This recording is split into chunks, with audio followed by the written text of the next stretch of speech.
أعزائي المشاهدين في كل مكان، طابت أوقاتكم بكل خير. من الفضائية الإريترية أحييكم وأقدم لكم نشرة الأخبار لهذه الظهيرة، أستهلها لكم كالمعتاد بعناوين النشرة.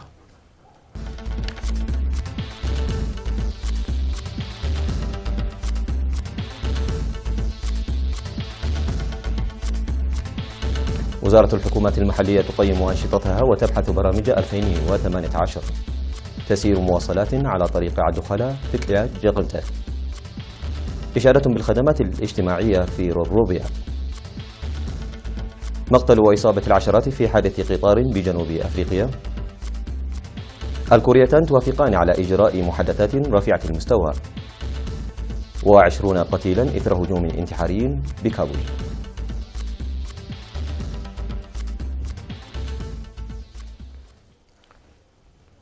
كان ذلك موجز النشرة، وإلى حضراتكم الأنباء بالتفصيل.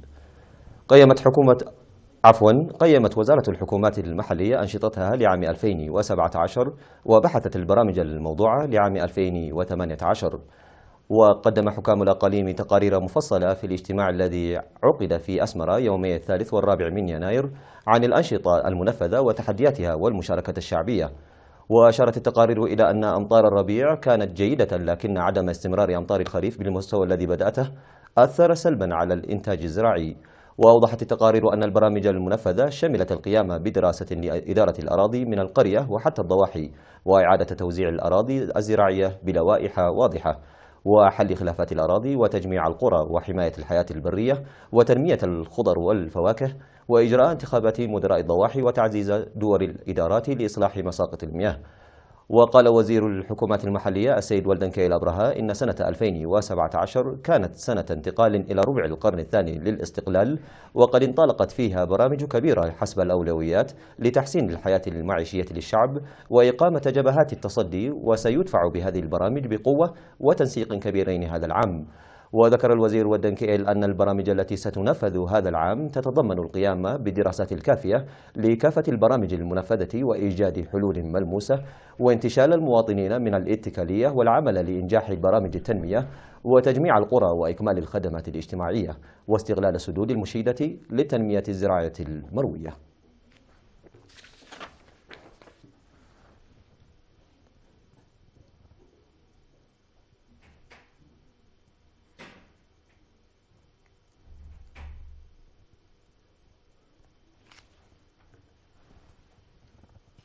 صرح فرع الاتحاد الوطني لشباب وطلبة إريتريا بإقليمي القاش بركة وشمال البحر الأحمر عن تحقيق أعمال ناجحة في تنظيم دورات تأهيلية لاكتساب الشباب المعرفة.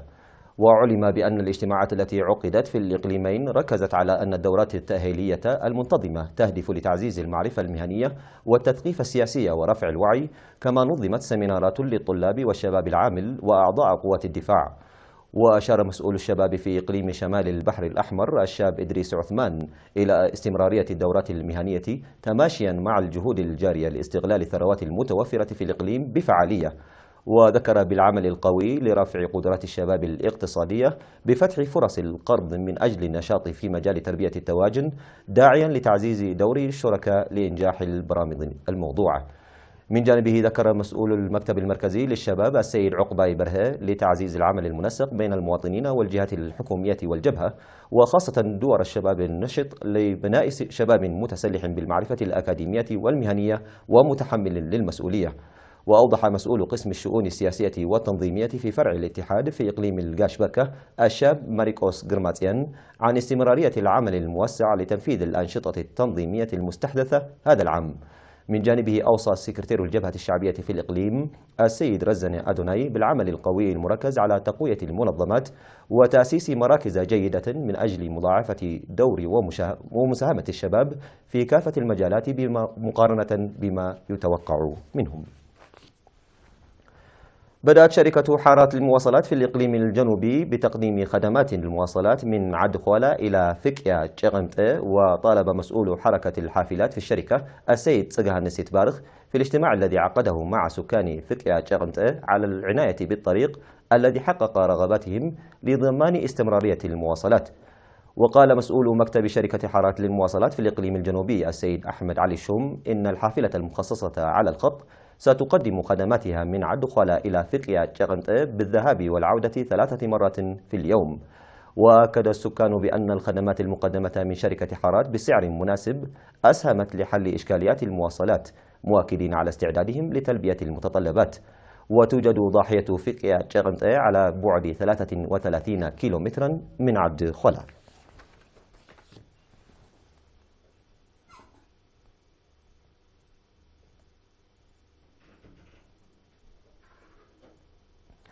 أعرب سكان روبروبيا في مديرية فورو عن ارتياحهم للخدمات الاجتماعية المقدمة في منطقتهم والتي تعكس أهمية تجمع القرى. وأشار السكان إلى حل نواقص الخدمات الاجتماعية تدريجيا في منطقتهم، مؤكدين على توظيف قدراتهم لتطوير الخدمات وجهود حل مشكلة المواصلات. وقال مدير ضاحية روبروبيا السيد محمد إبراهيم إن المؤسسات الصحة والتعليم والمياه تقدم خدمات مشهودة، وأن فتح روضة أطفال في العام الدراسي الحالي خلق دافعا في العملية التعليمية. وذكر بأن برنامج التشجير سيكون من أولويات هذا العام، داعيا الحصول على الدعم الآلي لتأمين المزارع من الانجراف. ويقطن ضاحية روبروبيا حوالي 4000 نسمة في 4 قرى.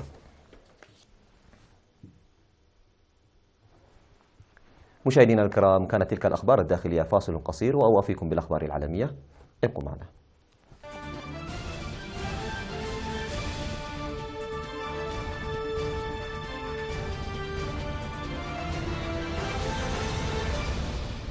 أهلا بكم مجددا. حيث لقي أكثر من 14 شخصا حتفهم وأصيب أكثر من 250 شخصا عندما صدم قطار شاحنة وخرج عن القضبان واشتعلت به النيران في جنوب أفريقيا.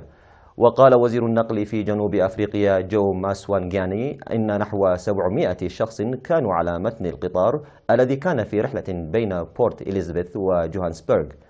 وأضاف الوزير أن السائق نجا من الحادث الذي وقع بعد أن اصطدم القطار بشاحنة، مما تسبب في الخروج عن القضبان.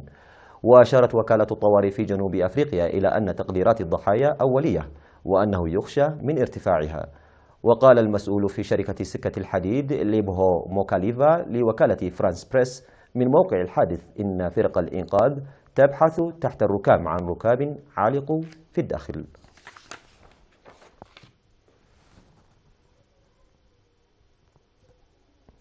وافقت كوريا الجنوبية وكوريا الشمالية على إجراء محادثات رفيعة المستوى لمناقشة مشاركة بيونغ يانغ في دورة أولمبياد بيونغ تشانغ وسبل تعزيز تحسين العلاقات بين البلدين. وأبلغ الشطر الشمالي سيول بقبول عرضها الخاص بإجراء محادثات في قرية بانمونغوم، وذلك وفقا لما أعلنته وزارة الوحدة الكورية الجنوبية. وتعد تلك المحادثات هي الأولى منذ شهر ديسمبر عام 2015.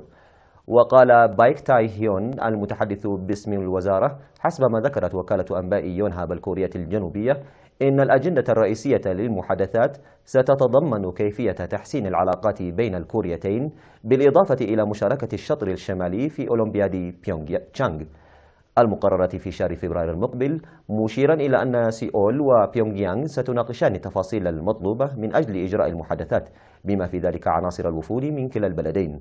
وطالب الزعيم الكوري الشمالي خلال خطابه كوريا الجنوبية والولايات المتحدة بوقف التدريبات العسكرية المشتركة، وأيضا تعليق نشر الأسلحة الاستراتيجية الأمريكية عبر شبه الجزيرة الكورية، فيما أعلنت سيول وواشنطن تأجيل التدريبات العسكرية المشتركة حتى الانتهاء من دورة أولمبياد بيونغ تشانغ المقررة في شهر فبراير المقبل.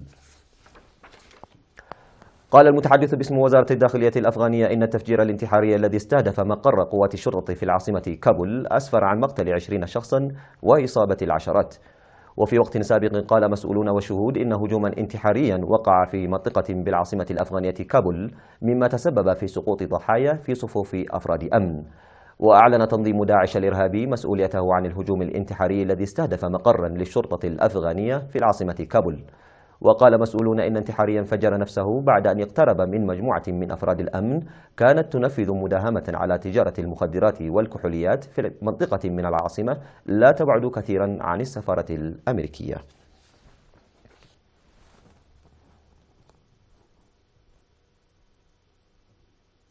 طور علماء في معهد ماساتشوستس للتكنولوجيا روبوتا واعيا يمكنه التحرك بين الحشود في مناطق الزحام، مواكبا حركة الناس مع احترام إشارات المرور ومراعاة الرموز العامة لسلوك المشاة.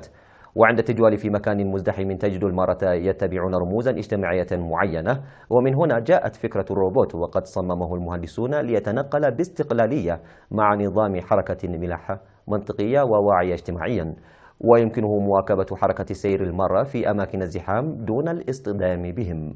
وقام الباحثون بعملية محاكاة حاسوبية لتدريب الروبوت على اتخاذ مسارات معينة، آخذا في الاعتبار سرعة ومسار الأهداف في البيئة المحيطة مع إدراج المعايير الاجتماعية. ونظام المحاكاة يمكن الروبوت من التحرك عند التعرف على سيناريو مماثل في العالم الحقيقي.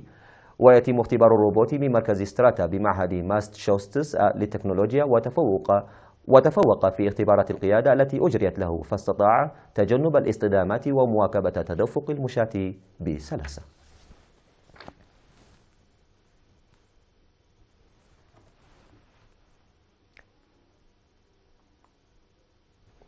بهذا أعزائنا المشاهدين نكون قد وصلنا بكم إلى نهاية نشرتنا لهذه الظهيرة من الفضائيات الإريترية. أشكركم على حسن المتابعة، تقبلوا تحياتي في التقديم نور الدين خليفة، في أمان الله، إلى اللقاء.